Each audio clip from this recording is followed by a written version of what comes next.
Everyone, welcome to the chemistry times. आज हम discuss करेंगे DSSB TGT नेचुरल साइंस के PYQ क्वेश्चंस को। और इस PYQ की सीरीज़ में हम 2018 के क्वेश्चंस को डिस्कस कर रहे हैं।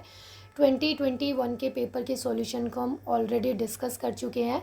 2018 में भी जो मेल शिफ्ट के पेपर हुए थे नेचुरल साइंस के लिए TGT के लिए, वो हमने डिस्कस कर लिए हैं। और फीमेल शिफ्ट में 3 पेपर हुए थे, जिसमें से हमने एक पेपर को डिस्कस कर लिया है। आज हम सेकंड शिफ्ट का, फीमेल शिफ्ट का पेपर डिस्कस करने वाले हैं। तो चलिए स्टार्ट करते हैं क्लास को। तो देखो, फर्स्ट क्वेश्चन क्या है आज का कि which of the following is the lowest region of atmosphere. यहाँ पर आपको एटमॉस्फेयर जो है उसका लोएस्ट पार्ट बताना है, लोएस्ट रीजन बताना है कि क्या होता है। स्ट्रेटोस्फेयर है, आयनोस्फेयर है, ट्रोपोस्फेयर होता है या फिर एक्सोस्फेयर होता है। तो देखो, जो अर्थ का एटमॉस्फेयर है उसकी लेयर्स इस तरह से होती है। अर्थ के सबसे क्लोजेस्ट यानी कि जो नियरेस्ट होती है, या फिर आप लोएस्ट रीजन बोल सकते हो, वो कौन सा होता है? ट्रोपोस्फेयर होता है। और इनकी आपको रेंज भी याद रखनी है कि क्या डिस्टेंस से कितने डिस्टेंस तक कौन सी लेयर होती है। तो जो ट्रोपोस्फेयर होता है वो 0 to 12 to 18 किलोमीटर होता है, यानी कि 0 से लेके 12 to 18 किलोमीटर की रेंज क्या होती है भाई? ट्रोपोस्फेयर की होती है। और ये क्या है? लोएस्ट रीजन है, या फिर आप इसको ऐसे भी बोल सकते हो कि अर्थ के क्या होता है, ये सबसे क्लोजेस्ट होता है। फिर जो सेकंड लेयर है वो कौन सी होती है भी? स्ट्रेटोस्फेयर होती है। इसकी डिस्टेंस क्या है? 11 to 50 किलोमीटर। फिर थर्ड है मीजोस्फेयर, फिर होता है थर्मोस्फेयर, और लास्ट में क्या होता है अभी? एक्सोस्फेयर होता है। इन सब की डिस्टेंस भी आपको याद रखनी है, डिस्टेंस से रिलेटेड क्वेश्चंस भी पूछे गए हैं। तो अब यहाँ पर देखो क्या पूछा था उसने? लोएस्ट रीजन पूछा था। तो लोएस्ट रीजन यहाँ पर क्या बन जाएगा? देखो, ट्रोपोस्फेयर। तो इस क्वेश्चन का करेक्ट आंसर क्या है अभी? Option number 3। ये क्या था अभी? Question number 1। नेक्स्ट क्वेश्चन देखते हैं, क्वेश्चन नंबर 2 क्या दिया है देखो आपको। विच of the following chemicals damage the ozone layer. यहाँ पर आपको 4 ऑप्शंस दिए हैं, 4 ऑप्शंस में आपको केमिकल्स गिवन है, और ये बताना है कि ओजोन लेयर को डैमेज कौन करता है, ओजोन लेयर के लिए कौन सा केमिकल हार्मफुल होता है। ऑप्शंस क्या है देखो? क्लोरोफ्लोरोकार्बन्स, हेक्साक्लोरोकार्बन्स, ऑप्शन थर्ड है सल्फर हेक्साफ्लोराइड, और ऑप्शन फोर्थ है सल्फ्यूरिक एसिड। तो देखो, ओजोन लेयर को जो डैमेज करता है, सबसे ज़्यादा जो हार्मफुल होता है वो क्या होता है?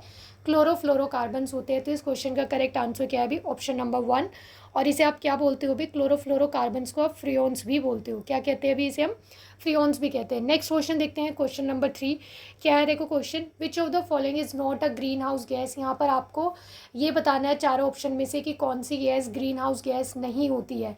ऑप्शन देखो क्या क्या है? CO2 carbon dioxide, N2O nitrous oxide, SO2 sulphur dioxide, option fourth यहाँ पर आपको दिया है ओजोन।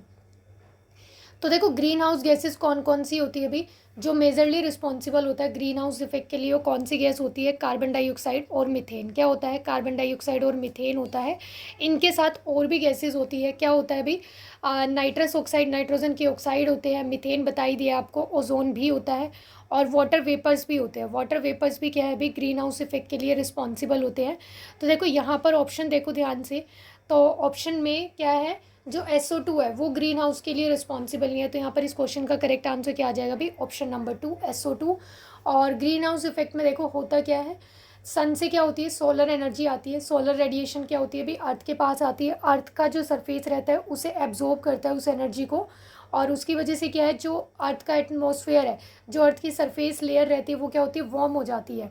अब कुछ रेडिएशन क्या होती है? रिफ्लेक्ट भी हो जाती है। कुछ रेडिएशंस को तो अर्थ का सरफेस एब्जॉर्ब कर लेता है, कुछ क्या होती है? रिफ्लेक्ट हो जाती है। अब वो रिफ्लेक्ट होके अर्थ के सरफेस से कहाँ है भाई? अर्थ के एटमॉस्फेयर में चली जाती है। ठीक है, जैसे कुछ रेडिएशंस तो देखो यहाँ पर क्या है, इसने एब्जॉर्ब कर ली। कुछ क्या है? कुछ रेडिएशंस आई और इसने रिफ्लेक्ट बैक कर दी। तो यहाँ पर ये जो एमिट होती है रेडिएशंस, कौन सी होती है? IR रेडिएशन होती है। अभी इससे रिलेटेड क्वेश्चन भी पूछा गया है एक। तो जो IR रेडिएशंस होती है वो क्या है भी? अर्थ एटमॉस्फेयर एमिट करता है, और यही रेडिएशंस को एब्जॉर्ब भी करता है। ठीक है, कुछ पार्ट उसका एब्जॉर्ब होता है, वो री एमिट भी करता है। तो IR ही एब्जॉर्ब और IR ही क्या होती है अभी? एमिट भी होती है। अब क्या है यहाँ पर? ये जो रेडिएशन क्या हुई है? वापस से रिफ्लेक्ट हो गई है। इसकी वजह से जो अर्थ का एटमॉस्फेयर का जो टेम्परेचर है वो क्या होता है? राइज हो जाता है, इंक्रीज हो जाता है। इसी इफेक्ट को हम क्या बोलते हैं अभी? ग्रीन हाउस इफेक्ट बोलते हैं। तो यहाँ पर ऑप्शन क्या था अभी? अपना आंसर क्या आएगा? ऑप्शन नंबर 2 SO2 आएगा। नेक्स्ट क्वेश्चन देखते हैं, क्वेश्चन नंबर 4 क्या है देखो। Which of the following are responsible for acid rain formation. यहाँ पर आपको 4 ऑप्शन दिए हैं, और इसमें से ये आइडेंटिफाई करना है कि कौन सी गैसेज रिस्पॉन्सिबल होती है एसिड रेन फॉर्मेशन के लिए। तो देखो, सबसे ज़्यादा जो एसिड रेन फॉर्मेशन के लिए रिस्पॉन्सिबल होती है वो कौन सी गैसेज होती है? SO2, और NO2। अब ये एटमॉस्फेयर में कहाँ से आती है भाई, ये एज ए पॉल्यूटेंट आती है एटमॉस्फेयर में। अब ये ह्यूमन एक्टिविटीज़ या फिर नेचुरल एक्टिविटीज़ किसी की वजह से भी एज ए पॉल्यूटेंट एटमॉस्फेयर में आ सकती है, इंक्लूड हो सकती है। फिर क्या होता है, ये जो पॉल्यूटेंट रहते हैं ये एटमॉस्फेयर में जो वाटर वेपर्स प्रेजेंट है उसके साथ कंबाइन होते हैं, रिएक्शन करते हैं और एसिड की फॉर्मेशन करते हैं। कैसे, देखो ये जो SO2 है ये पहले क्या करता है, ऑक्सीजन के साथ रिएक्शन करता है और SO3 बनाता है। अब एटमॉस्फेयर में ऑक्सीजन भी तो प्रेजेंट है, तो जो SO2 पॉल्यूटेंट है वो ऑक्सीजन के साथ रिएक्ट करता है और क्या करता है भाई, SO3 सल्फर ट्राईऑक्साइड बनाता है। फिर जो एटमॉस्फेयर में वाटर वेपर प्रेजेंट है उसके साथ ये रिएक्ट करता है और क्या करता है, H2SO4 बना लेता है, सल्फ्यूरिक एसिड। सल्फ्यूरिक एसिड क्या होता है भी, एक स्ट्रॉन्ग एसिड है और जो एसिड रेन में जो मेजर पार्ट होता है वो किसका होता है, सल्फ्यूरिक एसिड का ही होता है। तो यानी कि मेनली जो रिस्पॉन्सिबल है सल्फ्यूरिक एसिड के लिए एसिड रेन के लिए कौन सी गैस है भी, SO2 है। NO2 क्या करता है, NO2 भी भाई वाटर वेपर के साथ रिएक्ट करके क्या करता है, HNO3 नाइट्रिक एसिड बना लेता है। ये भी क्या एक स्ट्रॉन्ग एसिड है। तो यहाँ पर एसिड रेन में जो मेजर दो एसिड्स प्रेजेंट होते हैं वो कौन से होते हैं, सल्फ्यूरिक एसिड नंबर 1 पे, फिर HNO3 होता है नाइट्रिक एसिड, और यहाँ पर एक और एसिड प्रेजेंट होता है कौन सा, H2CO3 that is carbonic acid. ये क्या होता है, वीक एसिड होता है और इसका कंट्रीब्यूशन क्या होता है, एसिड रेन फॉर्मेशन में कम होता है। एसिड रेन में क्या होता है, इसका कंट्रीब्यूशन कम होता है। तो मेनली जो रिस्पॉन्सिबल है गैसेस वो कौन सी होगी भाई, SO2 और NO2 होगी। और ये जो कार्बोनिक एसिड होता है ये कैसे बनता है भाई, कार्बन डाइऑक्साइड से बनता है। एटमॉस्फेयर में जो कार्बन डाइऑक्साइड और जो वाटर वेपर प्रेजेंट है वो रिएक्ट करके क्या करते हैं, कार्बोनिक एसिड फॉर्म करते हैं। तो यहाँ पर क्या आ जाएगा इस क्वेश्चन का आंसर भी ऑप्शन नंबर 4। ये कार्बन डाइऑक्साइड वाला तब होता जब यहाँ पर अगर आपको ऑप्शन में SO2 और NO2 का कॉम्बिनेशन नहीं दिया होता, ठीक है। बट CO2 का जो कॉन्ट्रीब्यूशन है वो as compare two sulphur dioxide, nitrogen dioxide के कम होता है। तो इसलिए यहाँ पर इस क्वेश्चन का करेक्ट आंसर क्या बनेगा भी, ऑप्शन नंबर 4। नेक्स्ट क्वेश्चन देखते हैं, क्वेश्चन नंबर 5 क्या दिया है देखो आपको, विच of the following is an example of persistent organic pollutant. तो यहाँ पर आप इसे शॉर्ट फॉर्म में POP भी बोल देते हो, क्या बोल सकते हैं भी, इसे POP भी कह सकते हैं। तो यहाँ पर ये बोला है कि जो POP पॉल्यूटेंट होते हैं ये क्या होते हैं, तो ये बेसिकली क्या होता है, टॉक्सिक केमिकल्स होते हैं। परसिस्टेंट का मतलब क्या होता है, आप ऐसे बोल सकते हो जिद्दी, यानी कि जिसको आप निकालना चाहते हो, रिमूव करना चाहते हो, आपने एफर्ट्स लगाए हैं, आप अलग अलग मेथड्स यूज़ कर रहे हो कि ये पॉल्यूटेंट एनवायरनमेंट में इंक्लूड ना हो, एटमॉस्फेयर में ना आए, या फिर आप उसको हटाना चाहते हो, बट क्या है ये वहाँ से रिमूव ही नहीं होता है। ठीक है, ये एक बार आ गया है तो फिर ये आ गया है, फिर ये इतना ईजिली वहाँ से हम उसे रिमूव नहीं कर सकते हैं, ये इतने आराम से क्या है भी डिकम्पोज या फिर डिग्रेड नहीं होता है। तो ये ऐसे टॉक्सिक केमिकल्स होते हैं जिनका एडवर्स इफेक्ट होता है ह्यूमन हेल्थ पे भी और एनवायरनमेंट पे, ये दोनों के लिए बहुत ज़्यादा हार्मफुल होते हैं। अब इसके एग्जांपल्स क्या हो सकते हैं, देखो जो भी क्लोरीन बेस क्या होते हैं, इंसेक्टिसाइड्स और पेस्टिसाइड्स होते हैं, लाइक DDT, डाइऑक्सिन्स है, प्लोरिक्लोरिनेटेड बाइफिनाइल्स है, शॉर्ट फॉर्म में उसे आप PCB भी कह देते हो, और एंडोसल्फान है, हेक्साक्लोरोबेंजीन है, तो ये एल्ड्रीन है, ये सब किसके एग्जांपल होते हैं अभी, POP के एग्जांपल होते हैं। और ये क्या होते हैं, लॉन्ग रेंज वो रहते हैं, यानी कि ये ट्रैवल भी कर सकते हैं, ठीक है, लॉन्ग रेंज डिस्टेंस को ये ट्रैवल भी कर सकते हैं, और ये इतना इजीली क्या है डिग्रेड या फिर डिकम्पोज ख़त्म नहीं होते हैं। तो इस क्वेश्चन का जो करेक्ट आंसर है वो क्या है अभी, ऑप्शन नंबर 3। ये बेसिकली हाइड्रोकार्बन वाले कंपाउंड होते हैं। तो देखो बाकी 3 ऑप्शन तो ऐसे नहीं है ना हाइड्रोकार्बन से रिलेटेड, तो ऑप्शन 3 ही लग रहा है। और इसका नाम क्या होता है, ये किसका फॉर्मूला है अभी, एल्ड्रिन का फॉर्मूला है, किसका है ये, एल्ड्रिन का फॉर्मूला है। तो क्या आंसर आ गया अभी, ऑप्शन नंबर 3। नेक्स्ट क्वेश्चन देखते हैं, क्वेश्चन नंबर 6 क्या दिया है देखो, ये अभी हमने पीछे ही डिस्कस किया था। क्या क्वेश्चन है, which of the following types of radiation do green house gases emit, कि ग्रीन हाउस गैसेज कौन सी गैस को एमिट करती है, कौन सी रेडिएशन को एमिट करती है, गैस को नहीं भाई सॉरी, रेडिएशन को एमिट करती है। ऑप्शन क्या है देखो, UV, IR, विजिबल, गामा। तो ये हम ऑलरेडी डिस्कस कर चुके हैं। इस क्वेश्चन का आंसर क्या बनेगा भी, option number 2, IR radiation, infrared radiation.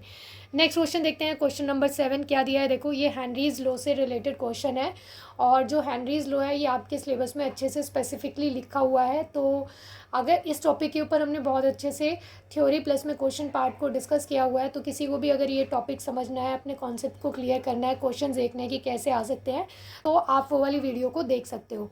क्या है देखो, 4 gases ABCD have Henry's law constant 3, 4, 5, 6 respectively. 4 gases है, कौन कौन सी, ABCD, और इनके लिए हेनरी कांस्टेंट गिवन है, क्या है 3, 4, 5, 6। हेनरी कांस्टेंट को हम कैसे डिनोट करते हैं भाई, KH से।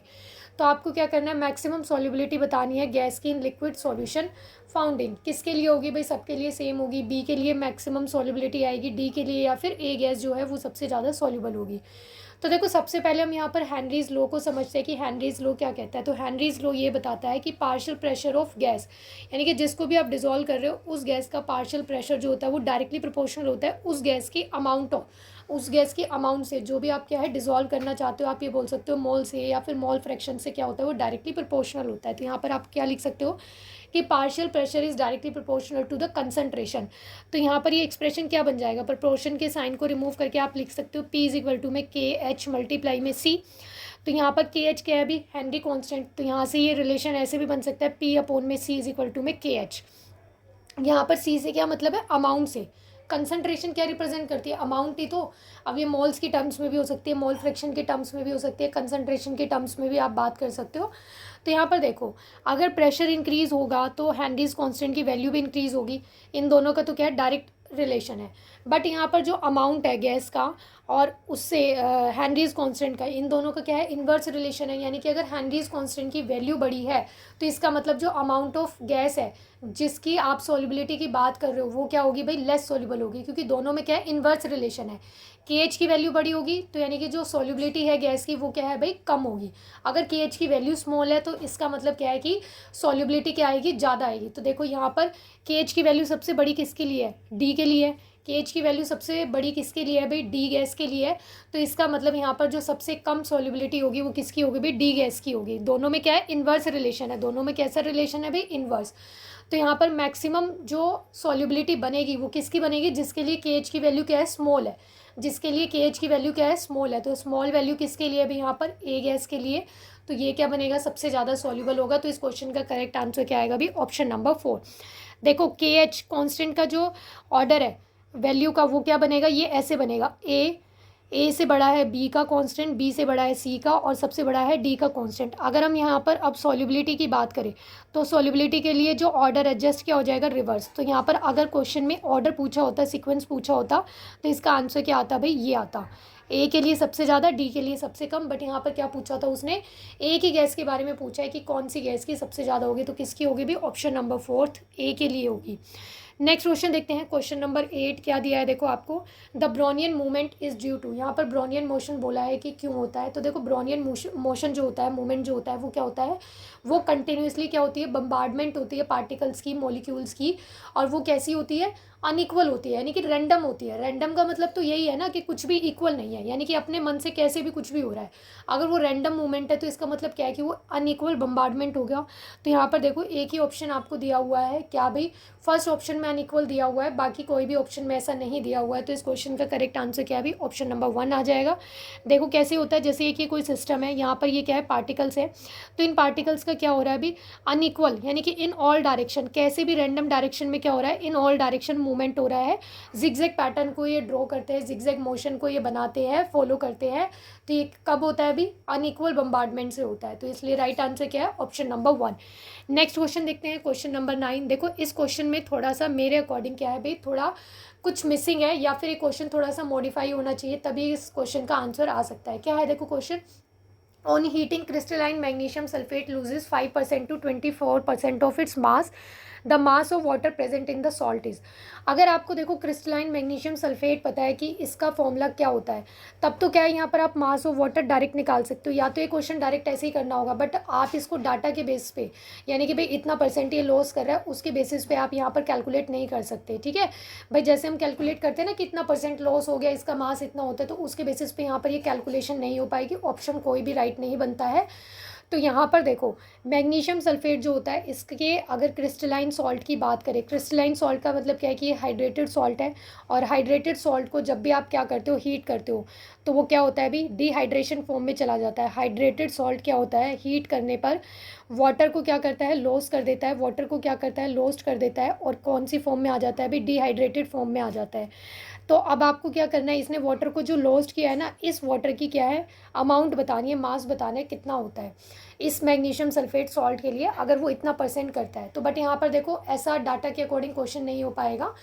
तो देखो इसको डायरेक्ट करते हैं, डायरेक्ट कैसे कर सकते हैं, यहाँ पर देखो जो मैग्नीशियम सल्फेट है इसके लिए आपको पता होना चाहिए इसका वाटर ऑफ क्रिस्टलाइजेशन क्या होता है। वाटर ऑफ क्रिस्टलाइजेशन क्या होता है, देखो जो हाइड्रेटेड सॉल्ट होते हैं ना उनके साथ वाटर मॉलिक्यूल्स क्या होते हैं, कुछ डायरेक्टली बॉन्डेड होते हैं, कुछ वाटर मॉलिक्यूल्स क्या होते हैं, डायरेक्टली बॉन्डेड होते हैं। जितने वाटर मॉलिक्यूल्स सॉल्ट के साथ डायरेक्टली बॉन्डेड होते हैं वही क्या होते हैं, उसके वाटर ऑफ क्रिस्टलाइजेशन होता है। जैसे देखो फॉर एग्जांपल कॉपर सल्फेट की बात करें तो इसका वाटर ऑफ क्रिस्टलाइजेशन कितना होता है 5। आपको ये सॉल्ट के लिए वाटर ऑफ क्रिस्टलाइजेशन पता होना चाहिए, क्वेश्चन में पूछा जा सकता है, कोई भी सॉल्ट दे दे और पूछ ले कि इसका वाटर ऑफ क्रिस्टलाइजेशन क्या होता है। तो ऐसे यहाँ पर जो मैग्नीशियम सल्फेट है इसका फॉर्मूला क्या होता है MgSO4, और इसके लिए जो वाटर ऑफ क्रिस्टलाइजेशन होता है वो कितना होता है 7 होता है। अब यहाँ पर अगर आपको ये पता है कि भाई 7 इसका वाटर ऑफ क्रिस्टलाइजेशन है तो यहाँ पर इस क्वेश्चन का आंसर आ सकता है कैसे भाई, यहाँ पर 7 मल्टीप्लाई में एक मॉलिक्यूल यानी कि एक वाटर मॉलिक्यूल के मास से क्या कर दो, मल्टीप्लाई कर दो। तो किससे मल्टीप्लाई करेंगे 18 से, क्योंकि एक वाटर मॉलिक्यूल का मास क्या होता है भाई 18 होता है। तो 18 7 से कितना हो जाएगा भाई यहाँ पर 126। तो इस क्वेश्चन का राइट आंसर क्या आ गया, ऑप्शन नंबर 2। नेक्स्ट क्वेश्चन देखते हैं, क्वेश्चन नंबर 10। देखो भाई इस क्वेश्चन में भी मुझे ऑप्शन में क्या है, थोड़ा सा ऐसा लगता है कि ऑप्शंस यहाँ पर आपको थोड़े मिसमैच दिए हुए हैं, ठीक है। बाकी देखते हैं क्या है question. Which of the following statement, यहाँ पर आपको देखो इनकरेक्ट स्टेटमेंट बतानी है, और जो स्टेटमेंट्स यहाँ पर आपको गिवन है वो किसके बेसिस पे दी हुई है, आइसोबार और आइसोटॉप्स के बेसिस पे गिवन है। अब सबसे पहले हम ये समझते हैं कि आइसोटॉप्स क्या होते हैं और आइसोबार्स क्या होते हैं। तो देखो आइसोटॉप्स क्या होते हैं, आइसोटॉप्स, और दूसरा हम समझेंगे आइसोबार्स क्या होते हैं। तो देखो आइसोटॉप्स ऐसे एलिमेंट्स होते हैं जिनका एटॉमिक नंबर क्या होता है सेम। आइसोटॉप्स में क्या होता है भी, एटॉमिक नंबर सेम होता है, एटॉमिक नंबर क्या होता है सेम होता है, बट डिफरेंट क्या होता है यहाँ पर मास नंबर होता है, डिफरेंट क्या होता है भी यहाँ पर मास नंबर होता है। और इन केस ऑफ आइसोबार क्या होगा, जस्ट इसका अपोजिट, यहाँ पर क्या है भी एटॉमिक नंबर डिफरेंट होगा, एटॉमिक नंबर क्या होगा इनका डिफरेंट होगा, और जो मास नंबर है, मास नंबर क्या आएगा भी इनका सेम आएगा, जो मास नंबर है वो क्या होगा भी यहाँ पर इसका सेम आएगा। एग्जाम्पल लेते हैं, देखो एग्जाम्पल में क्या ले सकते हैं आइसोटॉप में, देखो आप हाइड्रोजन के आइसोटॉप्स ले सकते हो 1H1 1H2, ये क्या होता है प्रोटियम ड्यूटीरियम और ट्रीटियम, 1H3। इसी तरह से कार्बन के भी आइसोटॉप्स आप कंसीडर कर सकते हो, क्या होते हैं कार्बन 12 होता है, देखो एटॉमिक नंबर तो 6 ही रहता है, कार्बन 13 है, कार्बन 14 है।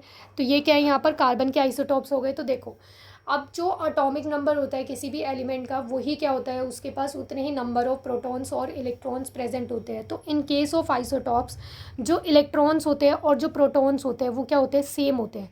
इन केस ऑफ आइसोटॉप्स जो नंबर ऑफ इलेक्ट्रॉन्स और प्रोटॉन्स होते हैं वो सेम होते हैं, बट डिफरेंट क्या होते हैं अभी यहाँ पर न्यूट्रॉन्स होते हैं। डिफरेंट क्या होगा, न्यूट्रॉन्स होंगे। न्यूट्रॉन्स क्यों डिफरेंट होते हैं, न्यूट्रॉन्स क्यों डिफरेंट होते हैं अभी, क्योंकि न्यूट्रॉन कैसे कैलकुलेट करते हैं, मास नंबर माइनस आप क्या करते हो प्रोटॉन को, प्रोटॉन के नंबर को सब्ट्रैक्ट करते हो। तो देखो जैसे यहाँ पर आपने क्या किया, ये मास नंबर क्या है 12 है, इसमें कितने प्रोटॉन होंगे 6 होंगे, तो यहाँ पर 12 माइनस 6 करोगे कितने न्यूट्रॉन्स आ गए 6 आ गए। कार्बन 12 के पास कितने प्रोटॉन सॉरी कितने न्यूट्रॉन्स है भाई 6 है। कार्बन 13 के पास कितने आ जाएंगे 13 माइनस 6 करो कितने आ जाएंगे भाई 7 आ जाएंगे। तो इन केस ऑफ आइसोटॉप्स जो न्यूट्रॉन्स होते हैं वो कैसे होते हैं भाई डिफरेंट होते हैं। अब यहीं पर हम बात करते हैं आइसोबार्स की, इसी के रिस्पेक्ट में क्या है भी हम आइसोबार की बात करते हैं। तो देखो आइसोबार क्या होते हैं, आइसोबार का एग्जांपल हम ले सकते हैं, जैसे देखो आपने यहाँ पर लिया कार्बन 14 और यहाँ पर ये लिया आपने नाइट्रोजन। तो देखो अब दोनों का एटॉमिक नंबर क्या है डिफरेंट है, मास नंबर क्या है दोनों का सेम है, तो ये क्या बन गए यहाँ पर देखो आइसोबार बन गए। अब देखो इन स्पीशीज़ के पास जो आइसोबार्स होते हैं ना ऐसे एलिमेंट्स का इलेक्ट्रॉन्स प्रोटॉन्स और न्यूट्रॉन्स सभी क्या होता है डिफरेंट होता है। इन केस ऑफ आइसोबार्स जो इलेक्ट्रॉन्स प्रोटॉन्स और न्यूट्रॉन्स के नंबर से सभी क्या होंगे भाई डिफरेंट होंगे। अब देखो किसी भी आइसोबार यानी कि किसी भी एलिमेंट की, आइसोबार की बात नहीं है, किसी भी एलिमेंट की जो केमिकल प्रॉपर्टीज़ होती है ना वो वैलेंस इलेक्ट्रॉन के बेसिस पे आती है। किसके बेसिस पे आती है भाई, इलेक्ट्रॉन के बेसिस पे आती है, वैलेंस इलेक्ट्रॉन के बेसिस पे आती है। अब देखो जो आइसोटॉप्स है, आइसोटॉप्स के केस में सेम एटॉमिक नंबर है, मतलब इलेक्ट्रॉन्स के नंबर सेम है, तो इनकी जो केमिकल प्रॉपर्टीज़ है वो कैसी होगी सिमिलर होगी।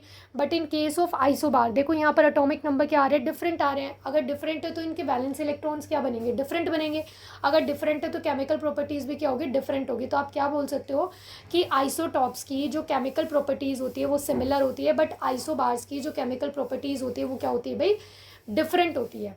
अब जो फिजिकल प्रॉपर्टीज़ होती है वो किसके बेसिस पे आएगी, मास के बेसिस पे आएगी, न्यूक्लियॉन्स के नंबर से आएगी। न्यूक्लियॉन्स का मतलब क्या होता है प्रोटॉन प्लस न्यूट्रॉन का सम, तो वो कहाँ से आएगी भाई मास नंबर से आएगी। तो अब देखो यहाँ पर आइसोटॉप के केस में जो मास नंबर है वो क्या है डिफरेंट है, मास नंबर क्या है भाई यहाँ पर डिफरेंट है, तो फिजिकल प्रॉपर्टीज़ क्या होगी इनकी, डिफरेंट होगी। केमिकल प्रॉपर्टीज सिमिलर आइसोटॉप्स की, और जो फिजिकल प्रॉपर्टीज़ है वो क्या हो जाएगी, डिफरेंट हो जाएगी। यहाँ पर क्या है, सिमिलर आ सकती है, ठीक है। तो देखो अब यहाँ पर options, isobar show similar physical properties but different chemical properties, ठीक बात है। सेकंड है isotope shows similar chemical as well as physical properties, ये भी हमने देखा कि आइसोटॉप्स की जो केमिकल प्रॉपर्टीज होती है वो तो सिमिलर होती है बट फिजिकल प्रॉपर्टीज क्या होती है, डिफरेंट होती है। तो इनकरेक्ट पूछा था, तो ये इनकरेक्ट हो गया स्टेटमेंट, यानी कि ये आंसर आ गया अपना। फिर थर्ड वाला ऑप्शन देखो, isotope show different physical and chemical properties.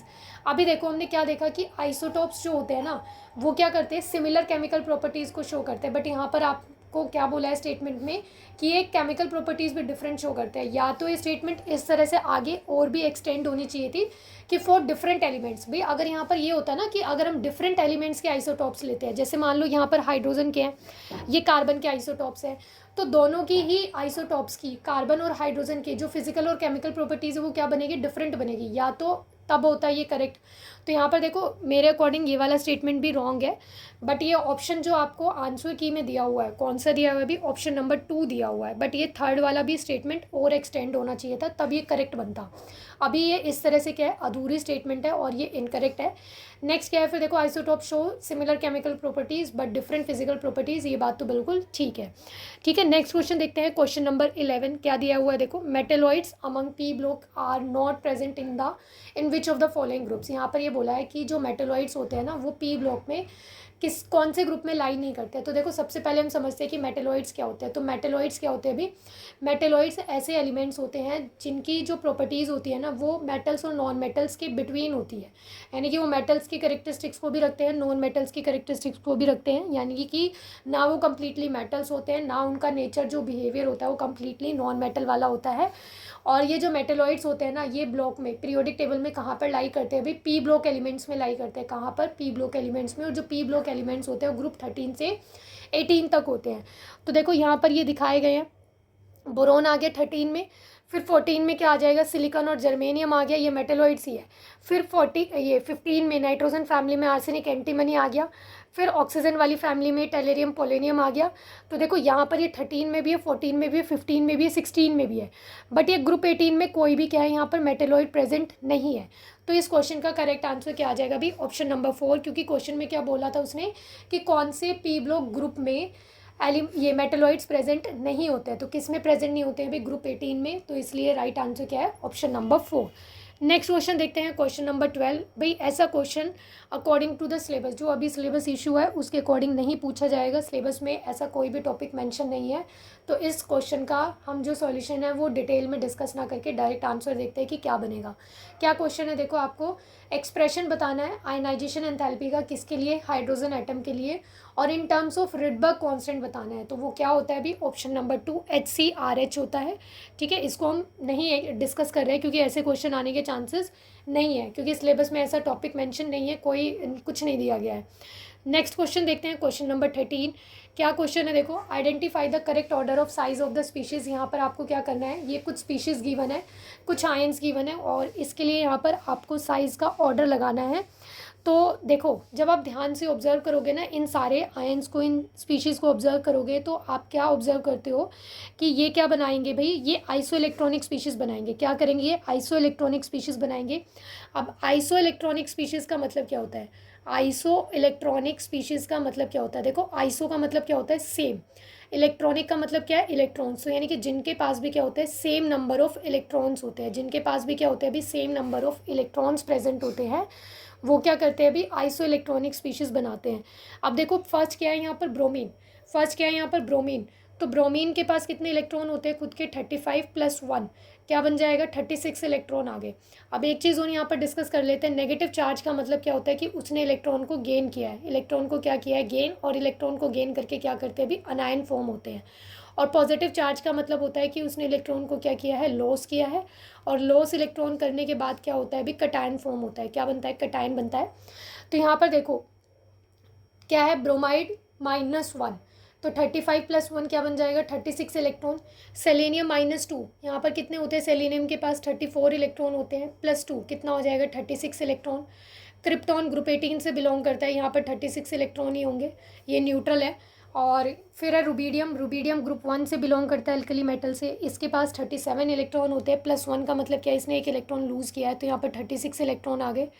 Same ऐसे ही स्ट्रॉन्शियम। स्ट्रॉन्शियम ग्रुप 2 से बिलोंग करता है अल्कलाइन अर्थ मेटल, और इसके पास जो इलेक्ट्रॉन होते हैं 38 होते हैं। 2 माइनस करेंगे तो यहाँ पर कितने इलेक्ट्रॉन बचेंगे, 36। तो देखो अब यहाँ पर क्या है, नंबर ऑफ इलेक्ट्रॉन्स क्या आ रहे हैं, सेम। तो ये क्या बन गया है, यहाँ पर आइसो इलेक्ट्रॉनिक स्पीशीज़ बन गई है। अब जब भी आइसो इलेक्ट्रॉनिक स्पीशीज़ की बात होती है और साइज़ का ट्रेंड पूछा जाता है तो आपको क्या याद रखना है, जितना ज़्यादा पॉजिटिव चार्ज होता है, जितना ज़्यादा पॉजिटिव चार्ज होता है कैटायन का, उतना ही क्या होता है, उसका स्मॉल साइज़ बनता है, उतना ही क्या होता है, उसका स्मॉल साइज़ बनता है। और जितना ज़्यादा नेगेटिव चार्ज होगा, जितना ज़्यादा नेगेटिव चार्ज होगा, उसका साइज़ क्या है भाई, उतना ही बड़ा बनेगा। तो देखो यहाँ पर इसका मतलब क्या है कि अनायन का साइज़ तो बड़ा आएगा, क्योंकि अनायन पे क्या होता है, नेगेटिव चार्ज। अनायन का साइज़ बड़ा होगा कैटायन से। और फिर इन बिटवीन क्या आएगा भाई, न्यूट्रल एटम आएगा। इन बिटवीन क्या आएगा, यहाँ पर कहीं न्यूट्रल एटम आएगा। और फिर लास्ट में क्या होगा, यहाँ पर कैटायन होगा। लास्ट में क्या होगा, कैटायन होगा। तो देखो सबसे बड़ा जो यहाँ पर आपको स्पीशीज़ गिवन है, आयंस गिवन है, इनमें से सबसे ज़्यादा जो बड़ा साइज़ आएगा किसका आएगा, जिसके ऊपर नेगेटिव चार्ज ज़्यादा है। किसके ऊपर है, सेलेनियम के ऊपर। तो यहाँ पर क्या है, Sc-2 बनेगा। क्या बनेगा, Sc-2। फिर इसके बाद -1 वाला आएगा तो Br नेगेटिव। फिर इसके बाद न्यूट्रल एटम आएगा, क्या आएगा, क्रिप्टॉन। एंड देन आएगा +1 चार्ज वाला, क्या आएगा भी, रुबीडियम +1। और फिर इसके बाद सबसे लास्ट में क्या आएगा, स्ट्रॉन्शियम +2 आएगा। अब देखो ऑप्शन मैच करो यहाँ पर कि ये करेक्ट ऑर्डर आया है, ये क्या है, साइज़ का करेक्ट ऑर्डर आया है। ऑप्शन मैच करो कि कौन से ऑप्शन में आपको ऐसा दिया हुआ है। फर्स्ट तो देखो वैसे ही रॉन्ग हो जाएगा, क्योंकि यहाँ पर सबसे बड़ा साइज़ इन्होंने किसका बताया है, ब्रोमाइड आयन का बताया, विच इज़ रॉन्ग। फिर सेकंड ऑप्शन देखो, सेकंड में सेलेनियम आएगा पहले, फिर ठीक है, फिर ब्रोमाइड आएगा, यहाँ तक भी ठीक है। फिर देखो इन्होंने बता दिया कि रुबीडियम आएगा, रॉन्ग हो गया यहाँ पर। पहले क्या है, न्यूट्रल एटम आएगा, फिर कैटायन आएगा, तो ये भी रॉन्ग है। फिर थर्ड ऑप्शन देखो भाई, सेलेनियम है बड़ा, ठीक है। फिर ब्रोमाइड आयन है, ये भी करेक्ट है। फिर रुबीडियम है, करेक्ट है। बट यहाँ पर बीच में क्या आएगा, क्रिप्टॉन आएगा। बट ये दोनों ऑप्शन जो बचे हुए ना, इन दोनों में क्रिप्टॉन लिया हुआ ही नहीं है। तो यहाँ पर देखो रुबीडियम तक ठीक है, फिर लास्ट में क्या है, स्ट्रॉन्शियम आएगा। तो यहाँ पर इस क्वेश्चन का करेक्ट आंसर क्या है, ऑप्शन नंबर 3। इस वाले ऑप्शन में क्या किया है, यहाँ पर देखो क्रिप्टॉन आना था और फिर रुबीडियम आना था, तब ये करेक्ट होता, ठीक है। तो यहाँ पर जो एग्जैक्ट आंसर है, करेक्ट आंसर है, वो क्या है अभी, ऑप्शन नंबर 3। नेक्स्ट क्वेश्चन देखते हैं, क्वेश्चन नंबर 14 क्या दिया हुआ है देखो। In terms of ionization enthalpy hydrogen resembles which of the groups element more. यहाँ पर बोला है कि जो हाइड्रोजन है ना, देखो वो पीरियोडिक टेबल में क्या है, 2 ग्रुप से रिजेंबलेंस को शो करता है। यानी कि ग्रुप 1 जैसी प्रॉपर्टीज़ को भी शो करता है, और ग्रुप 17 के एलिमेंट जो हैं उनके जैसी भी प्रॉपर्टीज़ को शो करता है। तो जो हाइड्रोजन है वो रिजेंबलेंस शो करता है पीरियोडिक टेबल में ग्रुप 1 एलिमेंट से भी और ग्रुप 17 एलिमेंट से भी। हाइड्रोजन क्या होता है, देखो हाइड्रोजन क्या होता है भाई, 1s1। अब इसको क्या है, या तो ये एक इलेक्ट्रॉन लूज़ करके क्या कर सकता है, अपने आप को स्टेबल बना सकता है। एस में मैक्सिमम कितने इलेक्ट्रॉन हो सकते हैं, 2 ही तो हो सकते हैं। तो या तो एक इलेक्ट्रॉन को लूज़ करके क्या है, ये स्टेबिलिटी गेन कर सकता है, या फिर एक और इलेक्ट्रॉन को गेन करके, क्योंकि एस ऑर्बिटल में मैक्सिमम कितने इलेक्ट्रॉन हो सकते हैं, 2। और 2 इलेक्ट्रॉन का मतलब एस ऑर्बिटल जो होते हैं वो क्या है, अपने डुप्लेट को कंप्लीट करते हैं। तो इसका मतलब क्या है कि अगर आप ग्रुप 1 के अकॉर्डिंग देखोगे, तो यहाँ पर क्या है, ये इलेक्ट्रॉन को लूज़ करके क्या है, ग्रुप 1 वाली प्रॉपर्टीज़ को शो करेगा। और ऐसे ग्रुप 17 की बात करें तो ग्रुप 17 के अकॉर्डिंग ये एक इलेक्ट्रॉन को गेन करके भाई स्टेबिलिटी को गेन करेगा, क्योंकि ग्रुप 17 में वैलेंस इलेक्ट्रॉन कितने होते हैं, 7। और 7 इलेक्ट्रॉन अपने ऑक्टेट को कंप्लीट करना चाहेंगे, वो कैसे करेंगे, एक इलेक्ट्रॉन को गेन करके। अगर इन्होंने एक इलेक्ट्रॉन गेन कर लिया तो यहाँ पर क्या बन गया, 8 इलेक्ट्रॉन, और इनका ऑक्टेट क्या हो जाएगा, कंप्लीट हो जाएगा, और ये स्टेबल बन जाएंगे, ठीक है। तो अब देखो यहाँ पर ये दोनों ग्रुप से क्या है, रिजेंबलेंस को शो करते हैं। यहाँ पर एक स्पेसिफिक प्रॉपर्टी की बात की है, आयनाइजेशन एंथैल्पी। इसको ध्यान में रखते हुए आपको बताना है कि ये कौन से वाले ग्रुप में मतलब मोर अप्रोप्रिएट रखा जा सकता है, किससे ज़्यादा सिमिलर होगा, ग्रुप 1 से या फिर ग्रुप 17 से। तो देखो हाइड्रोजन आयनाइजेशन एंथैल्पी क्या होता है, आयनाइजेशन एंथैल्पी होते हैं इलेक्ट्रॉन को रिमूव करने वाली energy required to remove an electron, that energy is known as ionisation enthalpy. जो भी एनर्जी यूज़ होती है इलेक्ट्रॉन को रिमूव करने के लिए, उस एनर्जी को हम बोलते हैं आयनाइजेशन एंथैल्पी। तो यहाँ पर जो हाइड्रोजन की आयनाइजेशन एंथैल्पी होती है ना, वो कितनी होती है, वो 1300 समथिंग आती है, 1312 किलो जूल पर मोल। ये वैल्यू जो होती है इतने के आसपास होती है। जब आप ग्रुप 1 के एलिमेंट्स की आयनाइजेशन एंथैल्पी देखते हो ना, सारे एलिमेंट्स का अगर आप ऑर्डर देखोगे तो वो कितना होता है, वो 300 से समथिंग 500 की रेंज के बीच में आती है। सभी एलिमेंट्स के लिए क्या है भाई, डिफरेंट होगी आयनाइजेशन एनर्जी। क्यों? क्योंकि सभी का साइज़ क्या है, डिफरेंट होगा। तो यहाँ पर जो ग्रुप 1 के एलिमेंट्स हैं ना, उनकी जो रेंज बनती है आयनाइजेशन एंथैल्पी की, दैट इज़ 300 से 500 समथिंग आती है। और जब आप ऐसे ग्रुप 17 के एलिमेंट्स को देखोगे तो इनके लिए जो आयनाइजेशन एंथैल्पी का ऑर्डर बनता है ना, जो वैल्यू आती है वो 1100 समथिंग 1300 की रेंज की होती है। तो अब बताओ कौन कौन से वाले ग्रुप से ये ज़्यादा रिजेंबल करेगा भाई आयनाइजेशन एंथैल्पी के अकॉर्डिंग, ग्रुप 17 से। तो इस क्वेश्चन का करेक्ट आंसर क्या है? Option number 1। और हाइड्रोजन ये जो टॉपिक है, इस टॉपिक के ऊपर भी हमने अच्छे से पूरा डिटेल में एक ही वीडियो के अंदर पूरे थ्योरी पोर्शन को डिस्कस किया हुआ है कि यहाँ पर ये कैसे रिजेंबलेंस शो करता है ग्रुप 1 से, कैसे ग्रुप 17 से शो करेगा, इनमें फिर क्या डिफरेंसेस शो करते हैं ग्रुप 1 और ग्रुप 17 से, और साथ में यहाँ से रिलेटेड PYQ क्वेश्चंस और कैसे क्वेश्चंस बन सकते हैं वो सब भी हमने डिस्कस किया हुआ है। नेक्स्ट क्वेश्चन देखते हैं, क्वेश्चन नंबर 15 क्या दिया है देखो आपको। How many series of acidic salts can be form by orthophosphoric acid. यहाँ पर ये बताना है आपको कि ऑर्थोफॉस्फोरिक एसिड जो होता है इससे कितने सॉल्ट की फॉर्मेशन हो सकती है। तो सबसे पहले आपको ऑर्थोफॉस्फोरिक एसिड पता होना चाहिए। तो ऑर्थोफॉस्फोरिक एसिड क्या होता है अभी, दैट इज़ H3PO4। ये क्या है अभी, ऑर्थोफॉस्फोरिक एसिड का फॉर्मूला है। अब देखो H3PO4 का हम एक बार स्ट्रक्चर भी बना लेते हैं, समझ में आ जाए इसलिए। तो H3PO4 फॉस्फोरस क्या है, नाइट्रोजन फैमिली से बिलोंग करता है ग्रुप 15 से, और इसकी वैलेंस शेल में 5 इलेक्ट्रॉन होते हैं। तो 5 इलेक्ट्रॉन्स इस तरह से होते हैं। तो ये क्या है भाई, यहाँ पर जो 2 इलेक्ट्रॉन होते हैं वो तो डबल बॉन्ड ऑक्सीजन के साथ यूज़ हो जाते हैं बॉन्ड बनाने में, और बाकी के जो 3 इलेक्ट्रॉन होते हैं वो इस तरह से OH बॉन्ड बनाने में यूज़ हो जाते हैं। तो ये क्या है भाई, यहाँ पर H3PO4 बन गया है। ऑर्थोफॉस्फोरिक एसिड का ये स्ट्रक्चर है। अब क्या है, इसकी टेंडेंसी होती है एक H पॉजिटिव को, एक प्रोटॉन को रिमूव करने की। ये हमने पढ़ा है कि जो भी रिप्लेसेबल हाइड्रोजन होते हैं या फिर प्रोटॉन्स होते हैं वो क्या होती है, उस एसिड की बेसिसिटी होती है। तो ये हमने डिस्कस किया था। तो यहाँ पर देखो कितने रिप्लेसेबल प्रोटॉन्स प्रेजेंट है, 3, 1, 2, 3। अब रिप्लेसेबल हाइड्रोजन कौन से होते हैं भाई, जो डायरेक्टली बॉन्डेड होते हैं किससे, मोर इलेक्ट्रोनेगेटिव एटम से, लाइक ऑक्सीजन, नाइट्रोजन, फ्लोरीन, इनसे। तो यहाँ पर देखो कितने विजिबल है भाई, कितने दिख रहे हैं आपको, 3 दिख रहे हैं। तो यहाँ पर कितने सॉल्ट बन सकते हैं, फिर 3 सॉल्ट बन सकते हैं। क्या आंसर आ जाएगा इसका, ऑप्शन नंबर 1। अब हम एक बार ये डिस्कस करते हैं कि सॉल्ट बनेंगे कैसे। तो देखो सबसे पहले इसने एक प्रोटॉन को रिमूव किया, तो ये H3PO4 है। ये क्या है, H3PO4 है। तो एक प्रोटॉन को रिमूव करने के बाद ये क्या बन जाएगा, H2, एक 2 ही तो प्रोटॉन बचेंगे, तो ये क्या बन जाएगा, H2PO4 नेगेटिव। अब देखो जो भी सॉल्ट बनता है, जैसे देखो NaCl है, तो ये कैसे बना है, कटायन प्लस एनायन से। कैसे बना है, कटायन प्लस एनायन से।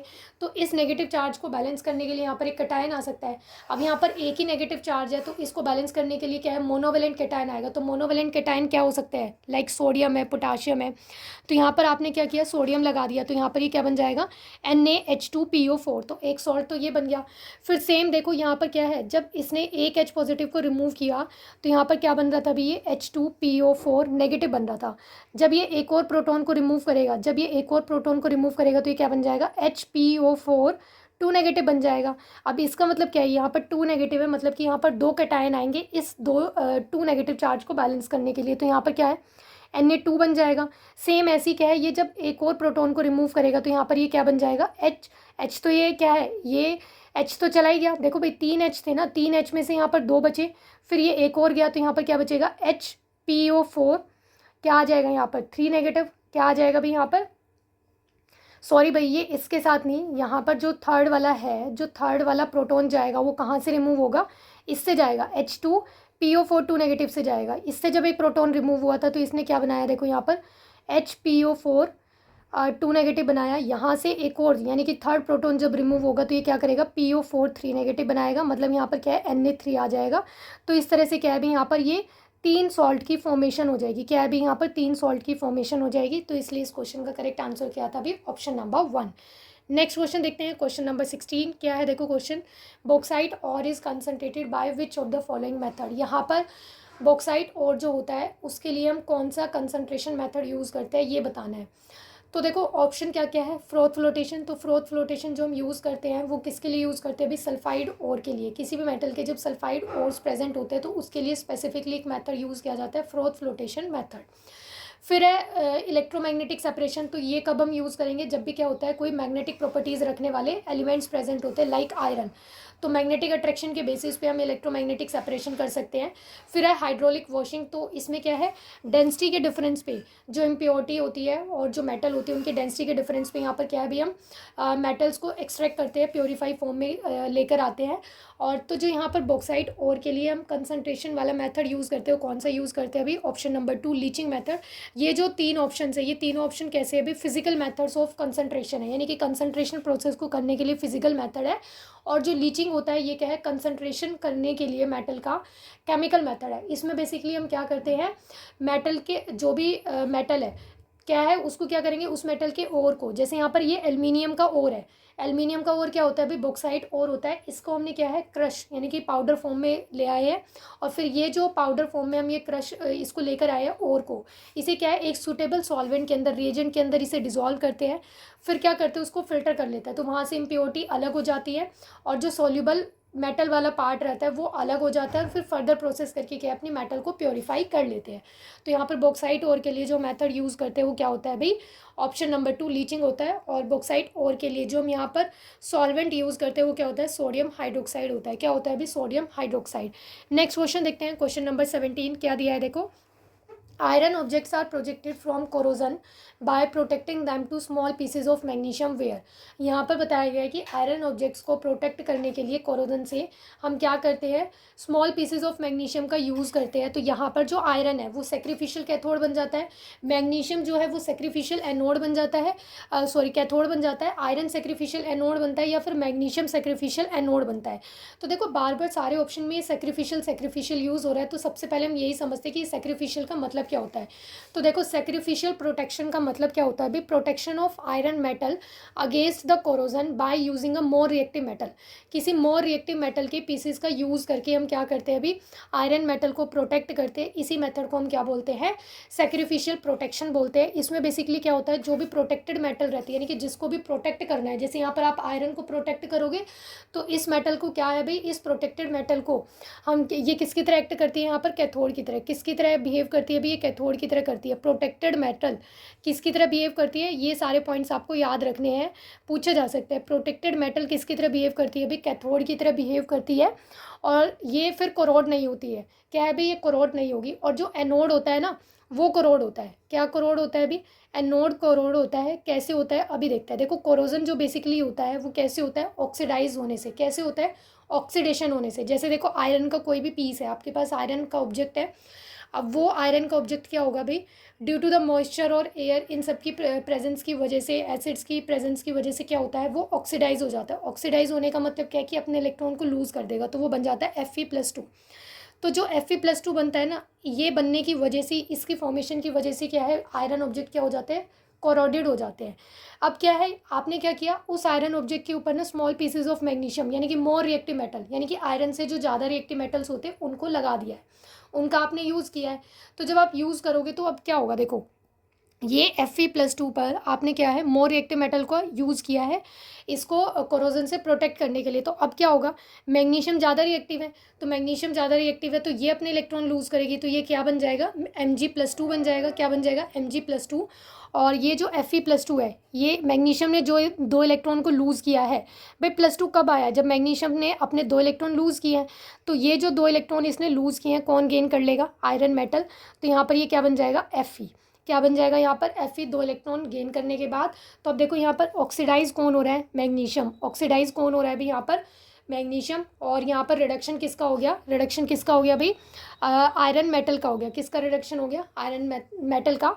और एक ट्रिक देखो मैंने आपको पहले भी बताई है, ये हम ऐसे याद रख सकते हैं, INOX red cat. INOX red cat इसका मतलब क्या होता है, एनोड पे क्या हो रहा है, ऑक्सीडेशन। तो अब देखो यहाँ पर क्या है, मैग्नीशियम का ऑक्सीडेशन हो रहा है, ये इलेक्ट्रॉन को लूज़ कर रहा है। इलेक्ट्रॉन को लूज़ करना क्या होता है, ऑक्सीडेशन। इलेक्ट्रॉन को गेन करना क्या होता है अभी, रिडक्शन। तो यहाँ पर देखो इलेक्ट्रॉन को लूज़ कौन कर रहा है, मैग्नीशियम मेटल। तो यहाँ पर ऑक्सीडेशन किसका हो रहा है अभी, मैग्नीशियम का हो रहा है। किसका हो रहा है अभी, मैग्नीशियम मेटल का हो रहा है। तो यहाँ पर किसकी तरह, एनोड की तरह बिहेव करेगा, कौन करेगा, मैग्नीशियम मेटल करेगा। आयरन का देखो क्या हो रहा है, रिडक्शन। आयरन क्या कर रहा है, रिडक्शन। रिडक्शन कौन कर रहा है, आयरन, क्योंकि आयरन ने Fe+2 से क्या किया है, Fe बना लिया, इलेक्ट्रॉन को गेन कर लिया।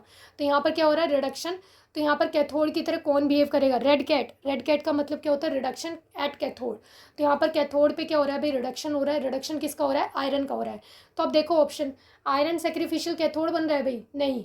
एनोड की तरह आयरन, तो किस आयरन क्या बन रहा है भाई यहाँ पर, कैथोड तो बन रहा है, आयरन कैथोड तो बन रहा है, बट सेक्रीफिशियल कैथोड नहीं है वो। नेक्स्ट क्या है, magnesium is the sacrificial cathode, नहीं है। ऑप्शन 3 क्या है, iron is the sacrificial anode, नहीं भाई, आयरन तो किसकी तरह बिहेव कर रहा है यहाँ पर, कैथोड की तरह। तो इस क्वेश्चन का जो करेक्ट आंसर आएगा वो क्या आएगा, ऑप्शन नंबर 4, जो मैग्नीशियम है, magnesium is the sacrificial anode. देखो नाम से भी पता चल रहा है, सेक्रीफाइस यानी कि जो अपना क्या करता है, बलिदान देता है। तो देखो यहाँ पर प्रोटेक्ट करने का काम कौन कर रहा है, मैग्नीशियम कर रहा है, यानी कि ये अपना बलिदान दे रहा है, तो ये यहाँ पर सेक्रीफिशियल एनोड बनेगा। और प्रोटेक्ट कौन हो रहा है अभी यहाँ पर, आयरन मेटल हो रहा है, तो वो किसकी तरह बिहेव करेगा, कैथोड की तरह करेगा। तो इसलिए इस क्वेश्चन का करेक्ट आंसर क्या है, ऑप्शन नंबर 4। नेक्स्ट क्वेश्चन देखते हैं अभी, क्वेश्चन नंबर 18 क्या दिया है, देखो what is the total number of chain isomer possible of n hexane. यहाँ पर आपको एन हेक्सेन के टोटल पॉसिबल आइसोमर्स बताने हैं कि क्या बन सकते हैं। तो देखो एन हेक्सेन, हेक्सेन का मतलब क्या होता है, 6 कार्बन। हेक्सेन का मतलब क्या होता है भाई, 6 कार्बन। हेक्स 6 कार्बन के लिए होता है, एन का मतलब क्या है कि सारे सिंगल बॉन्ड है। तो सबसे पहले तो आप क्या करो, यहाँ पर स्ट्रेट कार्बन की 6 कार्बन की चेन ड्रॉ कर लो, क्योंकि उसने चेन आइसोमर बोले तो यानी कि ब्रांचिंग में, चेन में ही डिफरेंस आएगा। ऐसे वाले यहाँ पर आपको आइसोमर बनाने हैं। तो सबसे पहली पॉसिबिलिटी तो क्या है कि एक स्ट्रेट चेन वाली बन गई। हेक्सेन का फॉर्मूला क्या होता है, देखो C6H14 होता है। क्या होता है, C6H14 होता है। इसके लिए आप अल्केन का जनरल फॉर्मूला याद रख सकते हो, डैट इज CnH2n+2। यहाँ पर जब आप n की वैल्यू 6 पुट करोगे तो क्या बन जाएगा, C6H14 आ जाएगा, इस तरह से। बाकी आपको ये पता ही है कि कार्बन क्या होता है, टेट्रावेलेंट होता है। तो जो इसकी बाकी की वैलेंसी है वो आप with the help of hydrogen क्या है, कंप्लीट करते हो, क्योंकि कार्बन 4 बॉन्ड बना सकता है। तो उसके बेसिस पे देखो यहाँ पर 3 हाइड्रोजन आ जाएंगे, यहाँ पर 2 बने हुए हैं तो यहाँ पर 2 हाइड्रोजन आ जाएंगी, यहाँ 2 बॉन्ड है, अगेन 2 हाइड्रोजन। इसी तरह से 2 बॉन्ड बने हुए हैं तो 2 हाइड्रोजन, यहाँ पर भी 2 हाइड्रोजन आ जाएगी, और यहाँ पर एक ही बॉन्ड बना हुआ है तो 3 हाइड्रोजन। इस तरह से हम वैलेंसी को कंप्लीट कर सकते हैं, और ये C6H14 ही है। अब दूसरी पॉसिबिलिटी तो देखो, स्ट्रेट चेन में कोई और तो है नहीं 6 कार्बन के साथ, तो अब हम क्या करेंगे, नंबर ऑफ जो स्ट्रेट चेन के कार्बन है ना उनको डिक्रीज करते जाएंगे, कम करते जाएंगे। तो सेकेंड पॉसिबिलिटी क्या है भाई, कि आपने 5 कार्बन की चेन बना ली, 5 कार्बन की चेन बनाई, और इसमें किसी एक पोजीशन पे आपने क्या है, सब्स्टिट्यूएंट लगा दिया। बाकी जगह आप वैलेंसी कंप्लीट करके देख लेना, इजीली हो जाएगी। जैसे अभी हमने ऊपर कार्बन की वैलेंसी को काउंट करके किया था। कार्बन क्या होता है, टेट्रावेलेंट, कार्बन मैक्सिमम 4 बॉन्ड बना सकता है।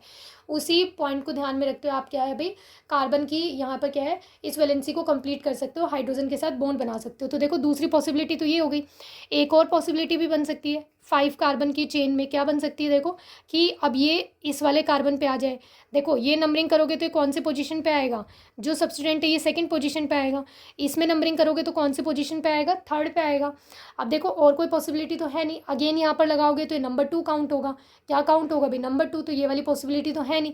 तो अब हम क्या करेंगे, 4 कार्बन की चेन ड्रॉ करेंगे। तो 4 कार्बन की चेन ड्रॉ करने में भी 2 पॉसिबिलिटी है। एक तो क्या कि जो नंबर ऑफ सब्स्टिट्यूएंट है वो दोनों क्या हो, सेम ही कार्बन पे बॉन्डेड हो, क्या हो भाई, सेम कार्बन पे बॉन्डेड हो, तो इस तरह से हो सकती है। और दूसरी पॉसिबिलिटी क्या है 4 कार्बन की चेन में, कि ये इस तरह से, और दोनों जो सब्स्टिट्यूएंट है वो क्या हो भाई, डिफरेंट कार्बन पे बॉन्डेड हो, इस तरह से। अब 3 कार्बन की चेन में तो देखो पॉसिबिलिटी है नहीं, एंड पे लगाओगे तो कोई चेन नहीं बनेगी 6 कार्बन की।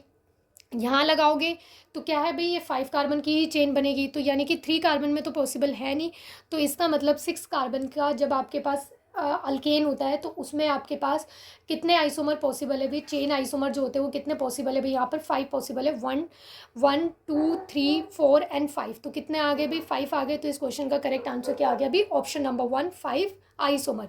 नेक्स्ट क्वेश्चन देखते हैं भाई, क्वेश्चन नंबर 19 क्या है, देखो नाइट्राइट ऑन हाइड्रोलिसिस, नाइट्राइल आएगा भाई यहाँ पर, nitrile on hydrolysis gives a compound X which on reaction with proton or hydroxyl ion gives Y when Y is diluted to 5 to 10% it is known as। क्या बताया गया है कि यहाँ पर कोई X कंपाउंड है जिसका आपने क्या किया है, हाइड्रोलिसिस किया है। हाइड्रोलिसिस किसकी प्रेजेंस में कर रहे हो, प्रोटॉन या फिर हाइड्रोक्सिल आयन की प्रेजेंस में। तो यहाँ पर X कोई कंपाउंड है, इसका आपने यहाँ पर क्या किया अभी, हाइड्रोलिसिस कर दिया है। क्या मिला है यहाँ पर आपको, कोई कंपाउंड Y मिला है, जिसका आपने क्या किया है, 5 to 10% डाइल्यूट कर दिया। तो 5 to 10% डाइल्यूट करने के बाद आपको क्या मिलता है ये बताना है। तो यहाँ पर जो X कंपाउंड बनेगा वो क्या बनेगा भाई, CH3CN। क्या है भाई, ये CH3CN होगा।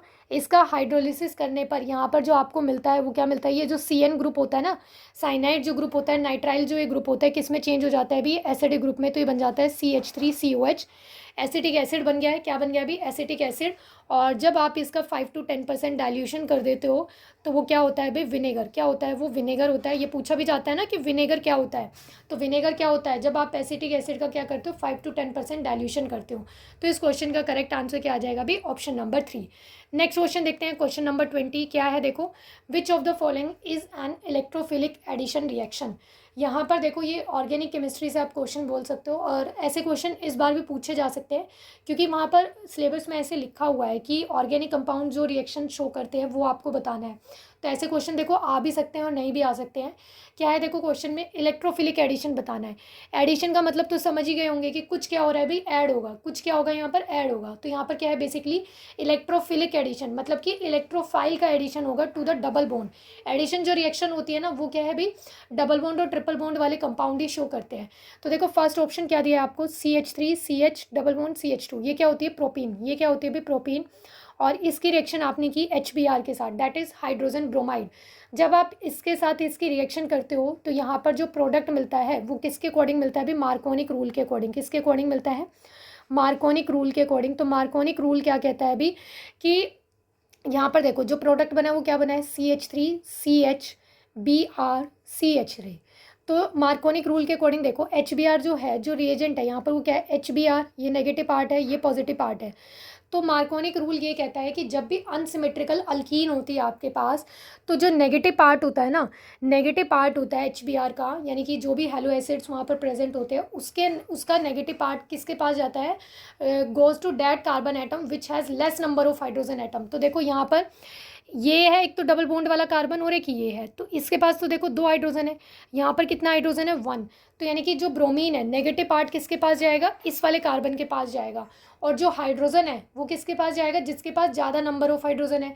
तो कौन से वाले कार्बन के पास है, इस वाले के पास। देखो ये जो एडिशन होता है ना, डबल बॉन्ड के अराउंड ही होता है। इस वाले कार्बन को मत चेक करना, किसको देखना है आपको, डबल बॉन्डेड कार्बन को ही देखना है कि डबल बॉन्डेड कार्बन में से कौन से वाले कार्बन के पास ज़्यादा हाइड्रोजन है, कौन से वाले के पास कम है। तो मार्कोनिक रूल के अकॉर्डिंग जो नेगेटिव पार्ट होता है ना, that goes to that carbon atom which has the lesser number of hydrogen. तो यहाँ पर देखो जो ब्रोमीन है वो किसके पास गया, इस वाले कार्बन के पास, और जो हाइड्रोजन है वो यहाँ पर गया। तो ये बन गया यहाँ पर एडिशन प्रोडक्ट तो है, ये इलेक्ट्रोफिलिक एडिशन आप बोल सकते हो कि यहाँ पर ये एडिशन प्रोडक्ट है। तो अब यहाँ पर देखो उसने क्या पूछा है, which of the following is an electrophilic addition reaction. तो ये तो ठीक है। नेक्स्ट ऑप्शन देखो क्या दिया है आपको, CH3CH double bond CH2। Again ये अनसिमेट्रिकल अल्कीन है और ये प्रोपीन है। यहाँ पर HBr पर ऑक्साइड की प्रेजेंस में यहाँ पर रिएक्शन कर रहे हो, और यहाँ पर प्रोडक्ट इन्होंने क्या दे दिया, देखो 2 ही कार्बन का दे दिया। भाई ये गलत है, यहाँ पर जो प्रोडक्ट बनेगा वो क्या है, 3 कार्बन वाला ही बनेगा। तो जो पर की प्रेजेंस में होता है ना, वो मार्कोनिक रूल का जस्ट क्या हो जाता है, अपोजिट हो जाता है। क्या हो जाता है भाई, पर की प्रेजेंस में मार्कोनिक रूल का जस्ट अपोजिट हो जाता है। तो इसके अकॉर्डिंग जो नेगेटिव पार्ट है goes to that carbon atom which has a higher number of hydrogen atom. अब देखो यहाँ पर डबल बॉन्डेड कार्बन एक तो ये है, एक ये है, तो यहाँ पर 2 हाइड्रोजन है और यहाँ पर एक ही हाइड्रोजन है। तो नेगेटिव पार्ट किसके पास जाएगा, इस वाले कार्बन के पास, और जो पॉजिटिव पार्ट है वो क्या है, इस वाले के पास जाएगा। तो यहाँ पर जो प्रोडक्ट बनेगा वो क्या बनेगा, CH3CH2CH2Br। बट देखो यहाँ पर तो क्या है, इसने 2 ही कार्बन वाला प्रोडक्ट दे दिया, तो ये ऑप्शन तो बिल्कुल ही नहीं हो सकता, क्योंकि यहाँ पर तो प्रोडक्ट ही गलत दिया है। नेक्स्ट क्वेश्चन क्या है, देखो बेंजीन की रिएक्शन आप कर रहे हो क्लोरीन के साथ एनहाइड्रस एल्युमिनियम क्लोराइड की प्रेजेंस में। तो यहाँ पर क्या हो रहा है, देखो ये बेंजीन होता है, बेंजीन में पता है ना सारी ही पोजीशन पे यहाँ पर क्या होता है, हाइड्रोजन होते हैं। और ये क्लोरीन के साथ आप रिएक्शन कर रहे हो एनहाइड्रस AlCl3 एल्युमिनियम क्लोराइड की प्रेजेंस में। तो यहाँ पर क्या होगा, देखो एक हाइड्रोजन को रिप्लेस कर देते हैं, एक हाइड्रोजन क्या होता है, रिप्लेस हो जाता है, और उसके प्लेस पे क्या है, क्लोरीन आ जाता है प्लस में HCl। तो देखो यहाँ पर क्या है भाई, इलेक्ट्रोफाइल ही आता है। क्या होता है, इलेक्ट्रोफाइल ही आता है। ये दोनों रिएक्ट करते हैं और यहाँ से क्या है, इस तरह से बनता है AlCl4 नेगेटिव प्लस में Cl पॉजिटिव। ये इलेक्ट्रोफाइल जनरेट होता है और ये इस बेंजीन रिंग के ऊपर क्या है, अट्रैक्ट करता है, तब ये क्लोरोबेंजीन यहाँ पर प्रोडक्ट मिलता है। बट देखो यहाँ पर ये एडिशन नहीं है। एडिशन का मतलब क्या है, कुछ आकर ऐड हो गया, यानी कि कुछ बाहर नहीं निकला है, सिर्फ क्या है, कुछ आकर ऐड हो गया है। बट इन दिस रिएक्शन देखो यहाँ पर क्या है, हाइड्रोजन के प्लेस पर क्या है भाई, हाइड्रोजन के प्लेस पे क्लोरीन आया, तो इसका मतलब क्या है कि इसने इसको रिप्लेस कर दिया, सब्स्टिट्यूट कर दिया। तो that is substitution reaction. But उसने क्या पूछी है, एडिशन रिएक्शन। तो ना ऑप्शन नंबर 3 होगा, ना ही 4 होगा। ये दोनों तो सिमिलर से ही ऑप्शन है। यहाँ पर बस HCl नहीं लिखा है, यहाँ पर HCl लिख दिया है। तो इस क्वेश्चन का जो करेक्ट आंसर आएगा वो क्या आ जाएगा भी, ऑप्शन नंबर 1।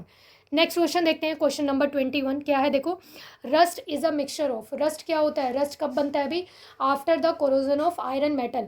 रस्ट कब बनता है अभी, आयरन मेटल का जब क्या होता है, कोरोजन होता है तो रस्ट की फॉर्मेशन होती है। तो रस्ट का जो फॉर्मूला होता है वो आप क्या पढ़ते हो, हाइड्रेटेड फॉर्म में जो हम पढ़ते हैं वो क्या होता है, Fe2O3.XH2, ये पढ़ते हैं हम रस्ट का फॉर्मूला।